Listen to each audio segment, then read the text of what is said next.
আমাদের দৈনন্দিন জীবনে ছোটো মোটো সমস্যা অনেকেরই আসতেই থাকে। তার মধ্যে একটা সমস্যা হলো মুখের দুর্গন্ধ। কারো এসে গেছে, কারো আবার আসেনি কিন্তু আসতে পারে। সো আপনাদের সাথেও যদি এই প্রবলেমটা ফেস হয়, যাদের অল্প অল্প বুঝতে পারছেন আসতে পারে, গন্ধ মুখে হালকা হালকা বুঝতে পারছি, বা যাদের চলে এসছে, দু প্রকারের মানুষেরই আপনি কিন্তু এই ভিডিওটা অবশ্যই দেখুন। দুটো উপায় বলবো, দুটো উপায় মধ্যে যে কোনো একটা উপায় করলেই আপনার 100% মুখের দুর্গন্ধ কিওর হয়ে যাবে। भाई मजा आया और मैं ये जो मजा है हिंदुस्तान के हर व्यक्ति को देना चाहता हूं। হ্যাঁ, যে কোনো রোগ ছোট থাকে তখনই মেরে দেওয়া উচিত, বড় করতে দেওয়া উচিত না। আমাদের নিজের হাতে সেটা থাকে, আমরা কেয়ার করি না বলে সেটা বাড়াবাড়ি হয়ে যায়। আবার অনেকে দেখবেন দুর্গন্ধ যাদের মুখ সলভ করার চেষ্টা করে না, কিন্তু তারা এই জিনিসগুলো করবেন। দেখবেন যে কোনো গুটকা খাচ্ছে যাতে মুখে সেন্ট দেয়, সেন্টওয়ালা লজেস, সেন্টওয়ালা কিছু জিনিস খাচ্ছে, কেউ লং মুখে নিয়ে বসে থাকে যে আমার মুখ থেকে যাতে দুর্গন্ধটা না বেরোয়। আমি যদি কথা বলি, যদি লং নিয়ে থাকি লংয়ের দুর্গন্ধটা বেরোয়, বা কেউ বাবুল গাম মুখে নিয়ে সবসময় করে যাতে গ্যাসটা আমার না যায়। জলজিরা, অনেক রকমের এখন সেন্টওয়ালা প্রোডাক্ট বেরিয়েছে যেগুলো আমরা খেয়ে বাঁচার চেষ্টা করি, কিন্তু এটা ভাবি না যে গোড়া থেকে কিভাবে এটাকে নির্মূল করা যায়। সো আজকের এই ভিডিওটা যদি আপনি পুরো দেখেন, 100% কিওর হয়ে যাবে আপনার মুখের দুর্গন্ধ। যাদের এসে গেছে তাদেরও ঠিক হয়ে যাবে, যাদের আসতে চলেছে তাদেরও ঠিক হয়ে যাবে। ইভেন আমার নিজের হয়েছিল। আমার যখনই হয় আমি বহু রকমভাবে রিসার্চ শুরু করে দিই। যে কোনো রোগ ছোট থেকেই ওটাকে কিন্তু মারা উচিত।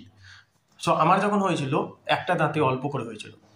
সর্বপ্রথম বুঝুন যে কিভাবে বুঝবেন যে আপনার আসতে চলেছে বা হয়েছে, কি কারণে, কোন জিনিস দেখে বুঝতে পারবেন যে আমার মুখে দুর্গন্ধ কেন হচ্ছে।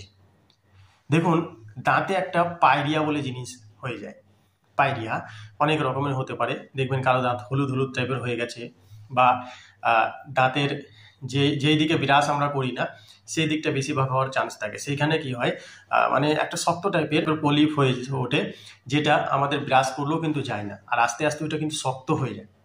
যেমন আমরা কিছু খেলে দাঁতে যেটা আটকে যায় সেরকম পারান হয়। তো ওইটা যতক্ষণ আপনার দাঁতে থাকবে, যত আপনি ওটাকে খুটকাবেন তত ওইটা গ্যাস দেবে, এবং যখন একটা দাঁতে হবে তখন আলাদা আলাদা আলাদা আলাদা দাঁতে হতে শুরু বা স্টার্ট হয়ে যায়। তখন থেকে কিন্তু আপনার মুখে দুর্গন্ধ কিন্তু আস্তে আস্তে বাড়তে থাকবে, এবং আপনি লোকের সাথে কথা বলতে পারবেন না। কোনো লোকের সাথে যদি কথা বলেন না, আপনার মুখ থেকে সেই গ্যাসটা বেরোবে, এবং সেই লোকটা আপনার থেকে দূরত্ব বজায় রাখার চেষ্টা করবে। তো এটা খুবই খারাপ জিনিস। ঠিক আছে, আমার যখন এই দাঁতে হয়েছিল হালকা বুঝতে পারছিলাম। ঠিক আছে, তো আমি নিজের ফ্যামিলি এক মেম্বারকেই বলেছিলাম যে দেখো তো আমার মুখ থেকে গ্যাস দিচ্ছে নাকি। তো বললো হ্যাঁ অল্প তো মনে হচ্ছে। তখনই আমি ওটাকে ধরে নিয়েছি হতে তো পারে। সো আমি কি করলাম, ওইটাকে ব্রাশে করে ওই জায়গাটায় অনেকবার ঘষেছি। যখন আমি ব্রাশ করি তখন ঘষি, কিন্তু বেশি ঘষলে আবার মাড়ি ক্ষয় হয়। ঠিক আছে, তো এই জিনিসটা আপনি করতে পারেন। ওই পায়রিয়াটা যখন অল্প থাকে তখন আপনি কিন্তু বাড়িতে এটা ঠিক করতে পারেন। এমনি ব্রাশ কিনে, নতুন ব্রাশ যখনই কিনবেন, ওই জায়গাটায় হালকা হালকা করে মানে ওই জায়গাটাতেই ভালো বেশিরভাগ ক্রস করবেন, যাতে ওইটা ধীরে ধীরে উঠে যায়। সো এই জিনিসটা করে আপনি যদি ওই পায়রিয়াটা উঠিয়ে ফেলেন, তাহলে কিন্তু আপনার কিওর হয়ে যাবে। কখন? যখন আপনার অল্প হয়েছে, যখন আপনার বাড়াবাড়ি হয়ে গেছে, অনেকগুলো দাঁতে ধরে নিয়েছে সো পায়রিয়াগুলো, তো তখন আপনাকে একটা জিনিস করতে হবে, যে কোনো হসপিটাল দেখাতে হবে। ইভেন আমার ভিডিওতে আমার চ্যানেলে যদি সাবস্ক্রাইবার হয়ে থাকেন, তাহলে আপনারা জানেন যে আমার চ্যানেলে ভালো ভালো হসপিটালের ইনফরমেশান দিয়ে আছে, যেমন সাই বাবা, বৈদি, মণিপাল, সেন্ট জন, অ্যাপোলো। ঠিক আছে, তো এইসব হসপিটাল দেখাতে পারেন। আর কম খরচে দেখাতে গেলে কোনো ফিস লাগে না, সেটা হলো বৈদি হসপিটাল। বৈদি হসপিটালে গিয়ে আপনি দাঁত দেখাতে পারেন। সেই দাঁতের যে পায়রিয়া থাকে ওরা পরিষ্কার করে দেয়। যখন আপনার পরিষ্কার করে দেবে তখন আপনার মুখের দুর্গন্ধ চলে যাবে। ঠিক আছে, এবং আরেকটা জিনিস আপনি করতে পারেন বাড়িতেই, সেটা যার হয়নি তাদের জন্য, হতে পারে, না হওয়ার কোনো ইয়ে নেই, হতে পারে, আজকে নেই কালকে হয়ে যেতে পারে। আপনারা কি করবেন, যদি পারেন তাহলে নিমের দাঁতন করুন। সকালবেলায় নিমের দাঁতন, রাতের বেলা একেবারে বিরাজ করবেন, কারণ বিরাজ না করলে কিন্তু পরিষ্কার হয় না। এখন যাবতীয় খাবার খাই আমরা, মাছ মাংস যাবতীয় খাবার খেয়ে ফেলি। তো সকালের দিকে আপনাকে কি করতে হবে, নিমের দাঁতন করলে, নিমের দাঁতন আপনারা জানেনই, আপনার ঠাকমা, আপনার দিদা, দাদু যারা আছে জিজ্ঞেস করে নিন যে নিমের দাঁতন বা যে কোনো দাঁতন দিয়ে আগে করতো দাঁত। বয়স্ক পর্যন্ত 80, 90, 100 বছর হয়ে গেছে, তার একটা দাঁত পড়েনি। কেন? নিমের কাজ।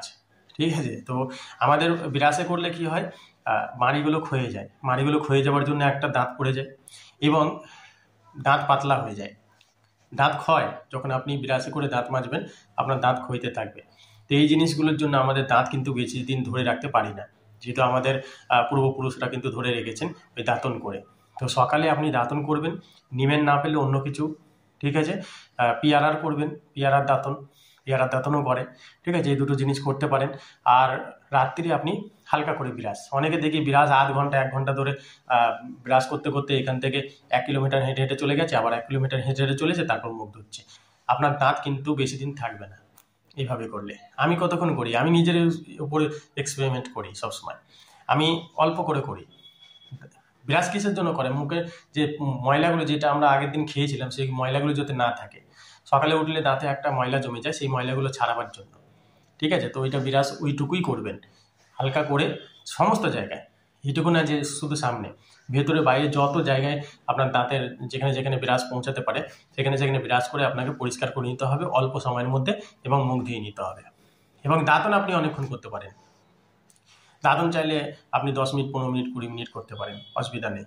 আপনার মুখ ফ্রেশ থাকবে, ভালো থাকবে। যখন মুখ ধুয়ে নেবেন না, তখন দেখবেন মুখ ফ্রেশ লাগবে। তো এই দুটো উপায় করুন। হয় বাড়িতে অল্প থাকে তখন ব্রাশে করে ছাড়ান, দাঁত ছাড়িয়ে নিলে আপনার আর প্রবলেম হবে না।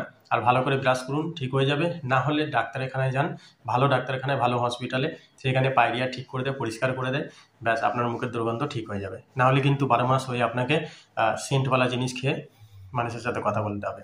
আশা করি ভিডিওটা ভালো লেগেছে। যদি ভালো লেগে থাকে অবশ্যই লাইক করবেন। এখনও পর্যন্ত সাবস্ক্রাইব করেননি, সাবস্ক্রাইব করে ফেলুন, কারণ লেটেস্ট ভিডিও আপনাদের জন্য নিয়ে আসতে থাকি। Thank you very much video দেখার জন্য। ভালো থাকবেন, ভালো রাখবেন। নমস্কার।